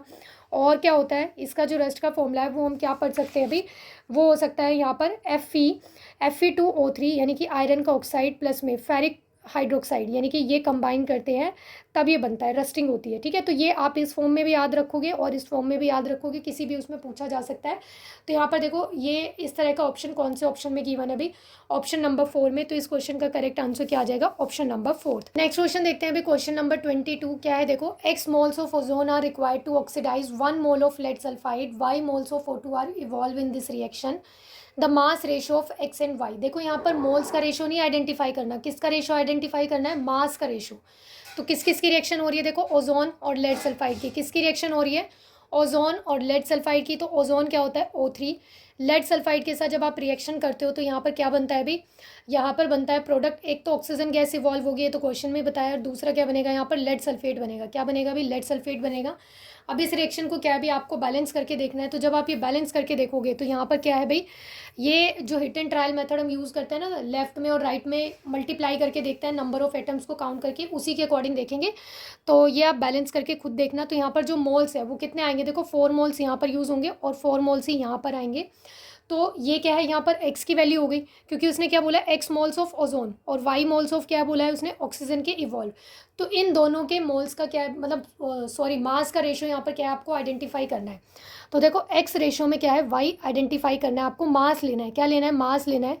तो देखो एक ओजोन मॉलिक्यूल का मास क्या होगा, एक ओजोन मॉलिक्यूल का, एक ओजोन का जो मास होता है, एक ओजोन में कितने ऑक्सीजन एटम है भाई, 3, तो 16 3 ज़ा कितना हो जाएगा 48। तो एक ओजोन मॉलिक्यूल का मास कितना है 48, तो यहाँ पर कितने हैं 4 है, तो 4 इंटू में 48, रेशियो लेंगे किसके साथ, वाई के साथ। तो कितने ऑक्सीजन है यहाँ पर देखो, एक ऑक्सीजन मॉलिक्यूल में कितने ऑक्सीजन एटम है भाई, 2 है। तो क्या आ जाएगा यहाँ पर 32, कितना मास हो जाएगा, एक O2 का मास कितना आ जाएगा भाई 32, कितने हैं यहाँ पर 4, तो 4 इंटू में 32 कितना आ जाएगा, 4 इंटू में 32, 4 से 4 तो क्या हो गया यहाँ पर कैंसिल, और ये देखो कितना आ जाएगा यहाँ पर 8 4 ज़ा 32, और यहाँ पर 8 6 ज़ा, और ये कितना आ जाएगा भाई यहाँ पर 2 2 ज़ा, और ये कितना हो जाएगा 2 3 ज़ा। तो कितना आंसर आ गया 3:2। तो इस क्वेश्चन का करेक्ट आंसर क्या है अभी, ऑप्शन नंबर 2। नेक्स्ट क्वेश्चन देखते हैं, क्वेश्चन नंबर 23 क्या है, देखो question, the value of ABCDEF to balance the following equation are. यहाँ पर देखो आपको एक ये रिएक्शन दी हुई है और इसमें ABCDE इन कोफिशिएंट्स की वैल्यू आपको आइडेंटिफाई करनी है। देखो इस पैटर्न के क्वेश्चन हम काफ़ी बार हर प्रैक्टिस उसमें PYQ क्वेश्चंस में और ये प्रैक्टिस सेट में भी हम डिस्कस कर चुके हैं। तो इस क्वेश्चन को आप खुद से ट्राई करना और आंसर बताना कि क्या आता है, ठीक है। इसका आंसर आप कमेंट सेक्शन में बताना। अगर फिर भी प्रॉब्लम होती है क्वेश्चन को करने में तो फिर हम इसको बाद में डिस्कस करेंगे, बट इस क्वेश्चन को आप खुद से ट्राई करना कि आपसे होता है या फिर नहीं होता है।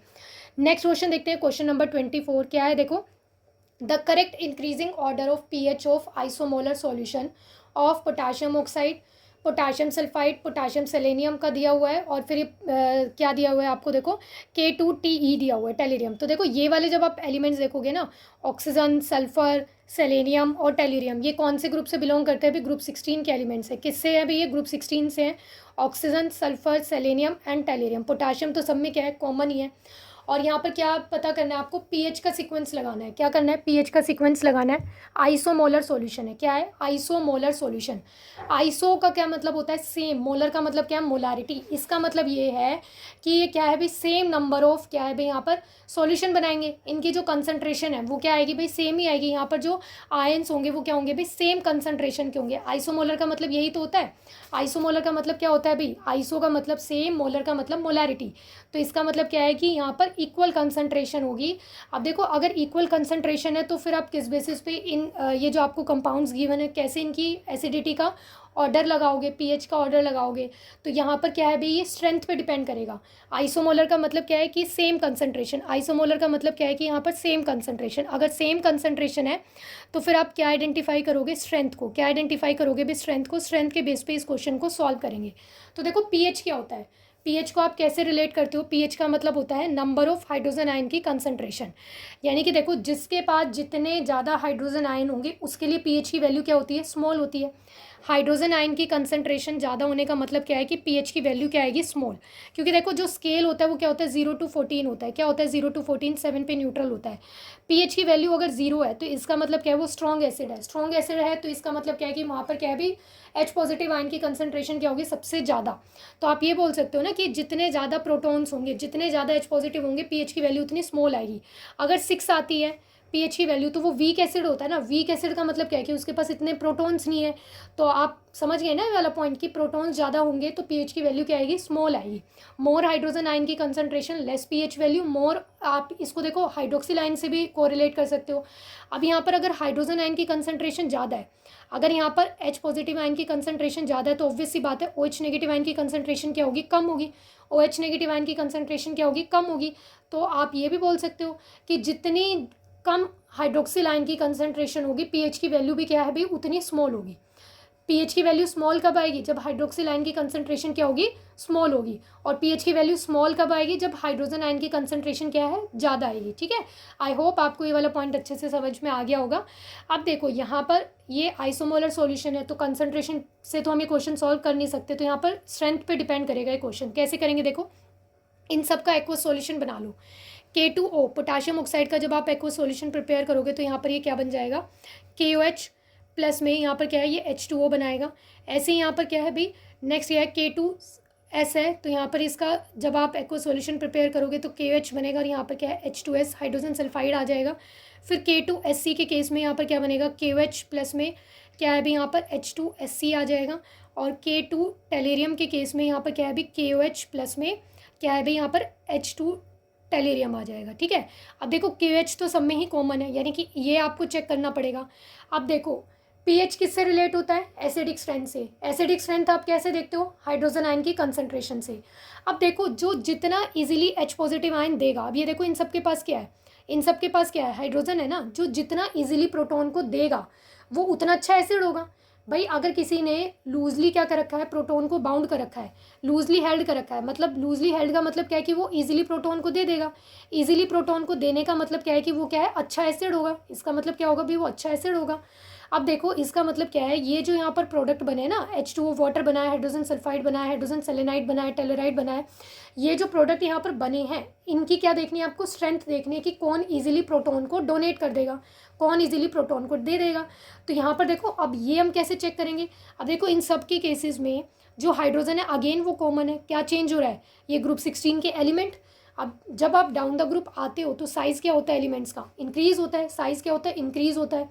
तो अगर साइज़ इंक्रीज़ हो रहा है तो इनके साथ जो हाइड्रोजन के इलेक्ट्रॉन्स हैं उन्होंने जो बॉन्डिंग कर रखी है, जो ओवरलैपिंग कर रखी है, वो क्या होती जाएगी, यहाँ पर इंक्रीज़ होती जाएगी। मतलब जो बॉन्ड लेंथ है वो क्या है अभी, बढ़ती जाएगी। देखो जैसे यहाँ पर ऑक्सीजन के जो इलेक्ट्रॉन्स हैं उन्होंने हाइड्रोजन के साथ ऐसे बॉन्ड बना रखे होंगे, तो ये बॉन्ड पेयर क्या है भाई, स्मॉल होंगे। इनकी जो बॉन्ड लेंथ है स्मॉल होगी, क्योंकि ऑक्सीजन क्या होता है, साइज़ में सबसे स्मॉल होता है। ऑक्सीजन से बड़ा कौन है, सल्फर।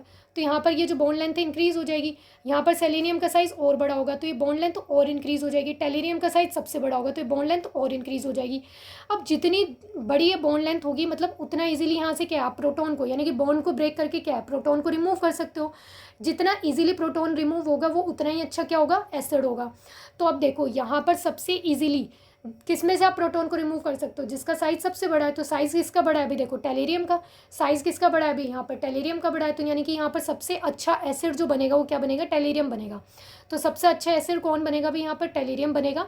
तो यहाँ पर जो ट्रेंड बनेगा एसिडिक नेचर का वो क्या बनेगा, देखो ये बनेगा H2TE is stronger acid in सब में से। क्यों, क्योंकि यहाँ पर जो बॉन्ड स्ट्रेंथ है इसकी क्या रहेगी, वीक रहेगी। वो इजीली क्या है, यहाँ से प्रोटॉन को रिमूव कर देगा, डोनेट कर देगा। फिर सल्फर और सबसे कम क्या आएगा भाई, वाटर आएगा। आ गया होगा ये ट्रेंड समझ में। तो ये किसका है, एसिडिक ट्रेंड की वैल्यू आ गई, एसिडिक ट्रेंड का ऑर्डर आ गया, सीक्वेंस आ गया। अभी स्टार्टिंग में ही हमने डिस्कस किया था कि जो जितना इजीली एच प्रोटॉन को मतलब प्रोटॉन को दे देता है, एच पॉजिटिव आयन को दे देता है, वो उतना अच्छा एसिड है। और जो जितना अच्छा एसिड होता है उसके लिए पीएच की वैल्यू उतनी ही स्मॉल आएगी। तो इसका मतलब यहाँ पर पीएच की वैल्यू सबसे कम किसके लिए होगी, टेलेरियम के लिए। पीएच की वैल्यू सबसे कम किसके लिए होगी भाई, टेलेरियम के लिए। क्योंकि देखो पीएच की वैल्यू अगर 1 है तो 1 अगर स्ट्रॉन्ग एसिड रिप्रेजेंट करता है, या फिर पीएच की वैल्यू जब 6 होती है ज़्यादा स्ट्रॉन्ग एसिड रिप्रेजेंट करता है। पीएच की वैल्यू जब 1 होती है तब होता है ना, तो इसका मतलब जिसके लिए पीएच की वैल्यू क्या होगी भाई, सबसे स्मॉल होगी, वो अच्छा एसिड होगा।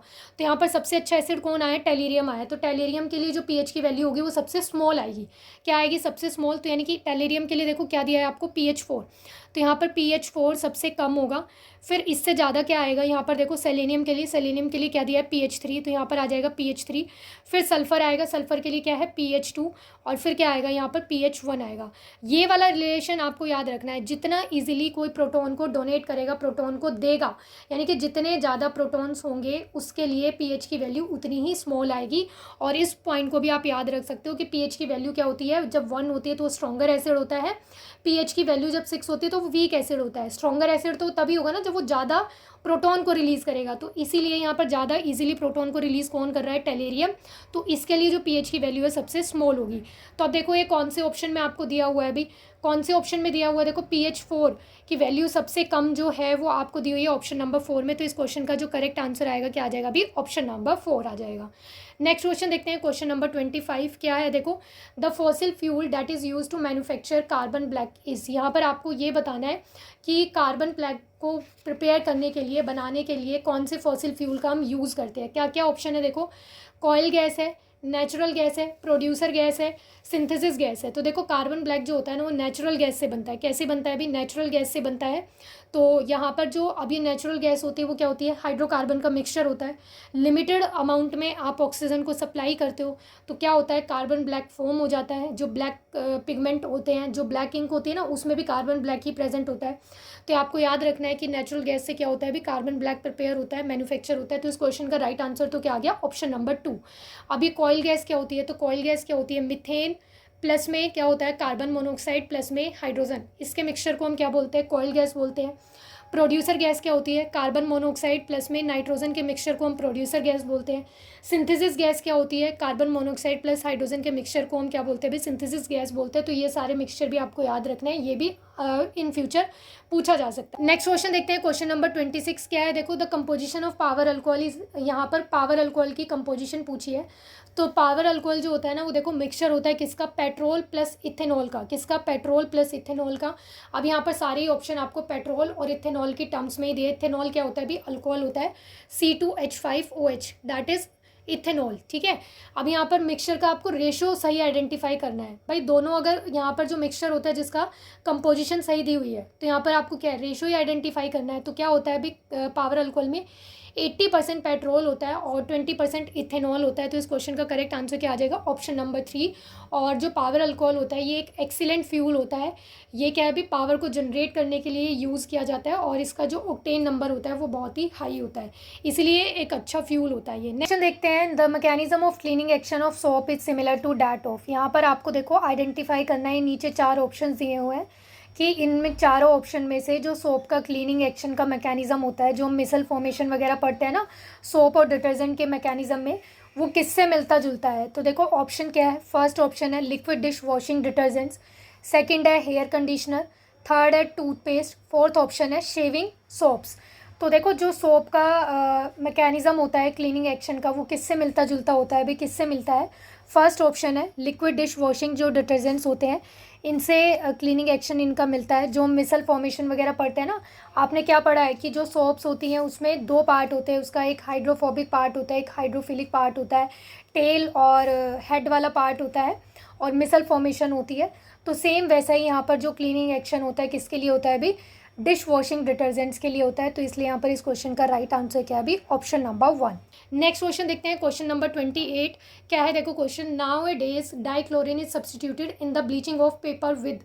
यहाँ पर इस क्वेश्चन में बोला है कि जो डाइक्लोरिन है ना इसको हम ब्लीचिंग के लिए नहीं यूज़ करते। अब इसका रीज़न क्या है, देखो जो क्लोरीन के सब्सटेंसेस रहते हैं ना, क्लोरीन के जो साइड प्रोडक्ट्स रहते हैं वो एटमॉस्फेयर के लिए बहुत ज़्यादा हार्मफुल रहते हैं, वो टॉक्सिक केमिकल्स जनरेट करते हैं, उनका इफेक्ट ह्यूमन्स पे भी होता है और साथ में एनवायरनमेंट पे भी होता है, एटमॉस्फेयर पे भी होता है। तो उसको रिप्लेस कर दिया गया है। तो किससे रिप्लेस किया है अभी, हाइड्रोजन पेरोक्साइड से किया है। किससे किया है, हाइड्रोजन पेरोक्साइड से। ये क्या होता है, H2O2 होता है और ये कैसे डिकम्पोज होता है, ये बनाता है अभी H2O वाटर प्लस में ऑक्सीजन। तो देखो इसके जो दोनों ही प्रोडक्ट होते हैं ना, जो इसके दोनों प्रोडक्ट होते हैं वो भाई क्या है, नेचर फ्रेंडली होते हैं, ये एनवायरमेंट फ्रेंडली होते हैं, हार्मफुल नहीं होते हैं। तो इसलिए यहाँ पर इसको भाई किससे सब्स्टिट्यूट कर दिया है, किससे रिप्लेस कर दिया है, हाइड्रोजन परऑक्साइड से। नेक्स्ट क्वेश्चन देखते हैं, क्वेश्चन नंबर 29 क्या है, देखो question, which of the following is an important and major ingredient present in cement. यहाँ पर क्या है, देखो कुछ ऑप्शंस दिए हुए हैं और इसमें से ये बोला है कि इंपॉर्टेंट और मेजर इंग्रेडिएंट बताना है आपको जो सीमेंट में प्रेजेंट होता है। तो देखो जब आप ये सारे इंग्रेडिएंट्स को देखोगे ना, तो ये सभी क्या है, सीमेंट के ही इंग्रेडिएंट है, बट उसने मेजर बोल दिया है, तो यहाँ से क्वेश्चन में ट्विस्ट आ जाता है। नहीं तो अदरवाइज ये सारी ऑप्शन क्या है, सीमेंट के कंपोजिशन ही दी हुई है आपको। तो देखो सीमेंट के जो कंपोजिशन होती है वो क्या क्या हो सकती है, लाइम हो सकता है, सिलिका हो सकता है, ठीक है, डिफरेंट टाइप के सिलिका यूज़ होते हैं, एलुमिना होता है, और क्या होता है अभी, कैल्शियम सल्फेट होता है, जिप्सम जिसे आप बोलते हो, ठीक है, आयरन ऑक्साइड होते हैं, आयरन के ऑक्साइड्स प्रेजेंट होते हैं, मैग्नीशिया प्रेजेंट होता है। तो ये सब क्या है भी यहाँ पर कंपोजिशन हो गई किसकी भाई, इसकी सीमेंट की कंपोजिशन हो गई। ये सब क्या है भी, सीमेंट की कंपोजिशन है। अब यहाँ पर जो सिलिका प्रेजेंट होता है ना, वो क्या है, मेजर अमाउंट में प्रेजेंट होता है। कौन सा भी, ट्राई कैल्शियम सिलिकेट, कौन सा भी सिलिकेट यहाँ पर मेजर अमाउंट में प्रेजेंट होता है। अगर इन सब की आप कंपोजिशन देखोगे ना परसेंटेज वाइज, तो यहाँ पर जो प्रेजेंट होता है tricalcium silicate major amount में प्रेजेंट होता है। तो इसलिए इस क्वेश्चन का करेक्ट आंसर क्या आ जाएगा, ऑप्शन नंबर 2। इन सब में से क्या है, सबसे ज़्यादा ट्राई कैल्शियम सिलिकेट होता है, फिर सेकेंड नंबर पर डाई कैल्शियम सिलिकेट की अमाउंट होती है, और फिर यहाँ पर सबसे कम क्या होता है भी, ये एल्यूमिनेट होता है। ठीक है, सारे ही यहाँ पर ये आपको क्या दिए हुए हैं कंपोजिशन में, इस सीमेंट की ही कंपोजिशन दी हुई है, बट इनका परसेंटेज वाइज जो है वो वेरी करता है। इसलिए यहाँ पर इस क्वेश्चन का करेक्ट आंसर क्या है भी, ऑप्शन नंबर 2। नेक्स्ट क्वेश्चन देखते हैं, क्वेश्चन नंबर 30, और आज का लास्ट क्वेश्चन क्या है, देखो, रेयॉन इज एंड यहाँ पर ये पूछा है कि रेयॉन क्या होता है, नेचुरल पॉलीमर है, सिंथेटिक पॉलीमर है, सेमी सिंथेटिक पॉलीमर है, या फिर इलास्टोमर होता है। तो यहाँ पर आपको ये आइडेंटिफाई करना है कि रेयॉन क्या होता है। तो रेयॉन क्या होता है भी, एक सिंथेटिक पॉलीमर है, सॉरी सेमी सिंथेटिक पॉलीमर होता है। क्या होता है, सेमी सिंथेटिक पॉलीमर। तो नेचुरल पॉलीमर तो वो होते हैं जो आपको डायरेक्टली नेचर से मिलते हैं। सिंथेटिक कौन से होते हैं भी, मैन मेड, जो लैब में प्रिपेयर होते हैं। सेमी सिंथेटिक क्या होते हैं, नेचर में मिलते हैं, बट आप उसको क्या करते हो, मॉडिफाई कर देते हो अकॉर्डिंग टू द यूज़, या फिर एप्लीकेशन के अकॉर्डिंग क्या भी उसको मॉडिफाई कर लेते हैं। तो ऐसे पॉलीमर्स को हम क्या बोलते हैं, सेमी सिंथेटिक पॉलीमर्स बोलते हैं। तो यहाँ पर रेयॉन क्या है भी, एक सेमी सिंथेटिक पॉलीमर है, और इसके जो मोनोमर्स होते हैं वो क्या होते हैं, सेल्यूलोज होते हैं। तो जो रेयॉन होता है वो किसका पॉलीमर होता है भी, सेल्यूलोज का होता है। सेल्यूलोज आपको प्लांट से नेचर में मिलता है, और इसका क्या करते हैं भी, एसिटाइलेशन कर देते हैं। क्या करते हैं, एसिटाइलेशन कर देते हैं। तो जो सेल्यूलोज एसिटेट होता है, डैट इज़ रेयॉन। आप बोल सकते हो कि ये रेयॉन होता है और सेमी सिंथेटिक पॉलीमर होता है। और अगर हम रेयॉन की यूजेस की बात करें तो ये टेक्सटाइल सेक्टर में यूज़ होता है, बेडशीट्स वगैरह बनाने में यूज़ होता है, ब्लैंकेट्स है, मेडिकल इंडस्ट्री में यूज़ होता है। और ये क्या होता है, जो ये रेयॉन होता है ना, ये कैसा पॉलीमर है भाई, सॉफ्ट होता है, कंफर्टेबल होता है, ब्रीथेबल होता है, इसको हम इजीली डाई कर सकते हैं, और इसकी जो एब्जॉर्ब करने की कैपेसिटी होती है ना वो भी अच्छी होती है। तो ये सब क्या है, रेयॉन की एप्लीकेशन पार्ट है। तो यहाँ पर कंप्लीट होता है आज का ये PYQ का डिस्कशन। जो एक कंप्लीट सॉल्यूशन था आज के पेपर का वो हमने कंप्लीट डिस्कस कर लिया है। अब हम नेक्स्ट क्लास में जो एक लास्ट पेपर बचा हुआ है फीमेल शिफ्ट का, उसके सॉल्यूशन को डिस्कस करेंगे। तो तब तक पढ़ते रहना, मिलते हैं नेक्स्ट क्लास में।